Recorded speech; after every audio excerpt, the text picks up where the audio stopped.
Ximena Flores, arcilla, esmalte y el arte de la transformación. Queridos espectadores, qué inmensa alegría siento al entrar hoy en sus hogares y poder compartir con ustedes un fragmento de mi vida y los frutos de este nuevo comienzo.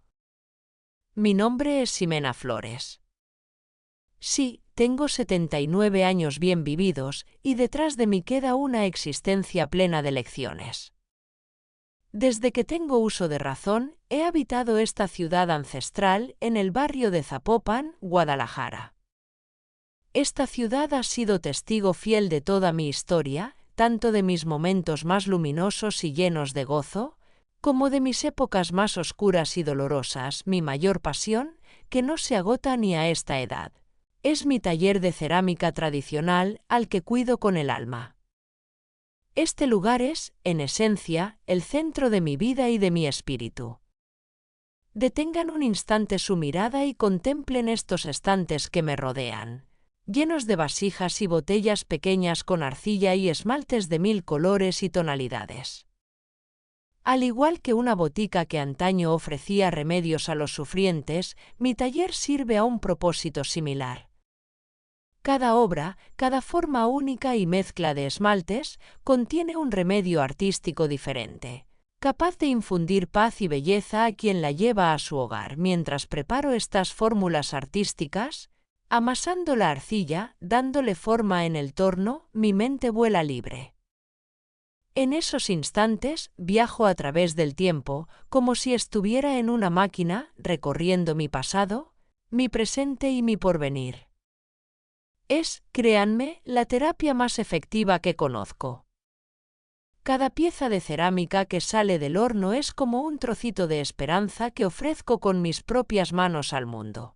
Es la prueba palpable de que logré llegar desde aquel pasado lleno de amargura hasta este presente de sanación y esplendor artístico. El taller, refugio personal y santuario de Ximena. Aunque ingresé al mundo del arte, al campo de la alfarería, siendo muy joven, me costó muchísimo esfuerzo abrir mi propio taller. Fue la materialización de un sueño que cultivé en lo más profundo de mi ser durante años. Comencé en un estudio pequeño, me mudé a un espacio más amplio y ahora poseo este taller que se siente como un hogar acogedor y cálido. Aquí, tras el mostrador, atiendo personalmente a mis clientes. Pongo especial cariño y atención a mis clientes mayores, quienes han confiado en mi trabajo artesanal a lo largo de los años, buscando obras que llevan el alma de esta tierra. Ellos son una comunidad fiel, que me conoce y confía en mí desde mi niñez. Ahora mismo estoy en la trastienda del taller, mi rincón favorito. Es mi predilecto puesto de trabajo trasero. Cuento con mi mecedora, un poco desgastada por los años y con algunos remiendos, igualita a mí, que atesora las memorias que se han impregnado en ella. Alrededor de mi sillón me rodean mis libros sobre técnicas tradicionales de alfarería, ciencia de la arcilla y química de los esmaltes, a los que recurro cada vez que lo necesito. Estos libros no son solo conocimiento técnico, sino la fuente de sabiduría de mi oficio. El aire en la trastienda está impregnado del suave aroma terroso y húmedo de la arcilla recién abierta, que se mezcla con la fragancia dulce, no química, de los esmaltes preparados con diferentes minerales. ¡Ay, si pudieran sentir este olorcito! Este es el lugar donde los fines de semana recibo a mis nietos para enseñarles el poder mágico de la arcilla y los esmaltes. Ellos me miran con admiración cuando les muestro cómo la tierra más simple puede transformarse en una pieza fuerte, duradera y hermosa en nuestras manos. Aunque, claro está, las historias que se esconden tras la sabiduría de este arte no son siempre bonitas ni alegres. Porque, mis queridos amigos, no todo en la vida es color de rosa, ¿verdad? La filosofía de la transformación, del dolor a la fuerza, pero aquí reside la ironía de la vida. Son justamente las tormentas que estamos obligados a enfrentar las que nos enseñan a valorar el sol cuando aparece. Si no hubiera vivido aquellos días oscuros y llenos de sufrimiento, Tal vez hoy no podría sentir la paz ni el arte con tanta intensidad. Mis viejas heridas me guiaron como artista y ceramista a no mirar solo la superficie, sino a ir a lo más profundo. Es un placer para mí traducir este fragmento, manteniendo el tono emocional y la intensidad de las palabras.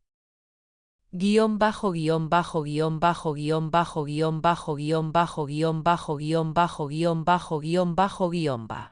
Conversión del dolor en fortaleza y belleza. Si no hubiera vivido aquellos días oscuros y llenos de amargura, tal vez hoy no podría sentir este arte, esta profunda quietud y paz. Mis antiguas heridas me condujeron, como artista forjadora de arcilla, a no mirar solamente la superficie, sino a indagar en lo más hondo de la existencia. Ahora, a mis 79 años, al contemplar mi taller de cerámica tradicional aquí en el corazón de Zapopan, Guadalajara, siento una alegría que aquella niña asustada jamás habría podido concebir. Años después, regresé a esta tierra natal no ya como una víctima, sino como una mujer fuerte que ha decidido transmutar su dolor y sus cicatrices en sanación y belleza para los demás. Mi travesía es la prueba más conmovedora de que el dolor no tuvo la última palabra, y de que hasta las heridas más profundas pueden transformarse en poder. Si les ha conmovido esta conversación inicial, les ruego un pequeño favor. Por favor, pulsen ese botón de me gusta y suscríbanse al canal. Esto ayuda enormemente a esta abuela a seguir compartiendo sus historias. Y a quienes ya se han suscrito, les envío un abrazo apretado desde lo más profundo de mi corazón. Ahora, mis queridos y queridas que me están viendo, cuéntenme en los comentarios desde qué ciudad me contemplan y a qué hora me han encontrado. ¿Mientras sorben su café matutino? ¿Tras esa dulce siesta vespertina? ¿O ya entrada la noche, envueltos en su cobija? Me los imagino al otro lado de la pantalla y eso me calienta el alma. Siempre leo todos sus comentarios. Vengan, escríbanme allí y creemos una cadena de afecto. Hoy quise compartir con ustedes una historia ardua pero crucial en mi vida. La historia de una niña que vivía en un escenario que jamás pidió habitar. La historia de un espectáculo cruel que se desarrollaba entre las paredes de su propia casa. El peligro no siempre irrumpe desde fuera, ¿saben? A veces reside justo bajo nuestro techo, usando el rostro de aquellos que deberían ofrecernos protección. Cuando miro hacia el pasado y rememoro a la niña atemorizada que fui, siento una mezcla de honda tristeza y un inmenso orgullo. Tristeza por lo que tuve que atravesar, pero orgullo por haber hallado el valor para reescribir mi propia historia. Porque, al final, aunque parezca que hemos perdido la pluma, todos somos autores de nuestro propio destino. Les voy a narrar cómo convertí mis sufrimientos en fuerza y cómo un diminuto objeto en el fondo de mi bolsillo alteró el curso de mi vida para siempre. Esta es la crónica de hallar el coraje justo cuando crees que no queda ni una sola gota dentro de ti. Infancia y crueldad familiar. La niña en el escenario del miedo. Al volver a evocar mi niñez en Guadalajara, veo a una pequeña de trenzas, siempre con la cabeza gacha, temerosa de llamar la atención. Una niña que ignoraba que tenía el derecho a una vida diferente. Nací aquí, a finales de los años 40. Mi madre, Isabel, y mi padre, Benito Flores, vinieron del norte buscando mejores oportunidades en estas tierras en pleno florecimiento. Mi padre era contador en una cooperativa de café. Mi madre, bueno, ella decía que cuidaba la casa, pero en realidad cultivaba una amargura y un rencor cuya fuente jamás pude comprender. Vivíamos en una casa de madera cerca del bosque de Chapultepec. Era una vivienda sencilla pero hermosa, con un porche adornado con macetas de helechos que mi madre cuidaba con un celo que nunca me demostró a mí. El suelo de madera crujía a cada paso, como si la casa entera estuviera susurrando. Además de mí, estaba mi hermano Ramiro, 5 años mayor. Él heredó los ojos de mi madre y, desgraciadamente, también su temperamento. Desde muy niño aprendió a verme no como a su hermanita, sino como a un ser inferior, alguien merecedor de burla y desprecio. Es extraño, ¿no creen?, cómo dentro de un mismo seno familiar pueden germinar sentimientos tan dispares. Con gusto, procedo a traducir el fragmento solicitado, manteniendo el tono emocional y enfatizando las palabras que denotan sentimiento e intensidad en español. Guión bajo guión bajo guión bajo guión bajo guión bajo guión bajo guión bajo guión bajo guión bajo guión bajo guión ba. Que comienzan temprano y la vida escolar. Mi jornada comenzaba al amanecer. Me despertaba cuando el sol apenas había asomado para ayudar a mi madre con el desayuno. Mientras otras niñas de mi edad aún dormían plácidamente, yo ya estaba encendiendo la estufa, lavando los platos y barriendo el suelo. Mi madre sentenciaba: niña, tienes que aprender desde temprano, mientras Ramiro seguía durmiendo hasta la hora de ir a la escuela. En la escuela primaria Benito Juárez, yo era la niñita silenciosa que se sentaba al fondo del salón. Aunque supiera la respuesta, jamás levantaba la mano. En los recreos, no participaba en los juegos bulliciosos. Tenía pocas, pero preciosas amigas, Sofía y Daniela. Jugábamos a la rayuela en un rincón del patio o intercambiábamos estampitas a escondidas bajo el gran ahuehuete, que daba sombra a la escuela. Eran momentos raros de alegría, como gotitas de lluvia en tiempos de sequía. Al terminar las clases, mientras los otros niños se iban a jugar a la plaza o a volar papalotes, yo corría directo a casa. Retrasarme significaba problemas y ya me esperaban suficientes en el umbral. Llegaba sin aliento, guardaba mis útiles escolares siempre con extrema pulcritud, pues hasta una página arrugada podía ser motivo de un sermón. Y entonces, mi segunda jornada comenzaba: lavar ropa, planchar, ayudar con la cena a la hora de la familia, y el espectáculo cruel los domingos, que para muchas familias eran días de descanso y paseo, para mí eran los días más tensos. La casa debía lucir impecable para la comida. Mi padre invitaba a colegas de la cooperativa y mi madre se transfiguraba por completo frente a los demás. Para la gente de fuera, ella era todo sonrisas y amabilidades. «Qué suerte tiene Augusto de tener una hija tan servicial», decía, pasando su mano por mi cabeza como si fuéramos la familia más amorosa del mundo. Pero tan pronto como la puerta se cerraba tras el último invitado, la sonrisa se desvanecía. Era como si un telón cayera y el verdadero espectáculo diera inicio. Cualquier nimiedad era un detonante, una servilleta mal doblada, un vaso con marcas de dedos o una respuesta que tardó demasiado en llegar. Mi madre comenzaba: «Mira nada más a esta inútil», mientras yo intentaba hacerme pequeña en un rincón de la cocina. «No sirve ni para ayudar bien en la casa. ¿Qué será de ella cuando crezca?». En esos instantes, mi padre se acomodaba en el sillón, como quien se dispone a ver su programa favorito. No movía ni un dedo para defenderme. Al contrario, se ponía más cómodo, cruzaba las piernas y a veces le pedía el periódico a mi hermano. «Isabel tiene razón», decía con una calma que me helaba. «¿Cómo vas a conseguir marido siendo tan torpe? Sigue así y verás. Te quedarás para vestir santos».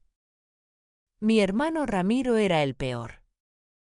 Él no se limitaba a observar, sino que participaba activamente en aquellos momentos. «Mamá, cuéntales lo que hizo en la escuela la semana pasada», incitaba, inventando historias para alimentar la rabia de mi madre. Sus mentiras solo servían para incrementar mi sufrimiento. El descubrimiento de la verdad fue una tarde de sábado, justo después de cumplir 12 años, que me di cuenta de que aquello no era normal. Estaba en casa de mi amiga Sofía. Su madre, doña Zuleika, era costurera. Mientras jugábamos, Sofía tiró sin querer una caja de alfileres. Miles de ellos se esparcieron por el suelo. Yo me encogí instintivamente, esperando los gritos, las bofetadas, la humillación pública, pero lo que sucedió me dejó desconcertada. Doña Zuleika simplemente suspiró, tomó una escobita y comenzó a juntar los alfileres, riendo y diciendo: «Niñas, vengan a ayudarme aquí. Quien encuentre más, gana un dulce de leche». Regresé a casa ese día con una pregunta taladrándome la cabeza. ¿Por qué en casa de Sofía un accidente era motivo de risas y en la mía de lágrimas?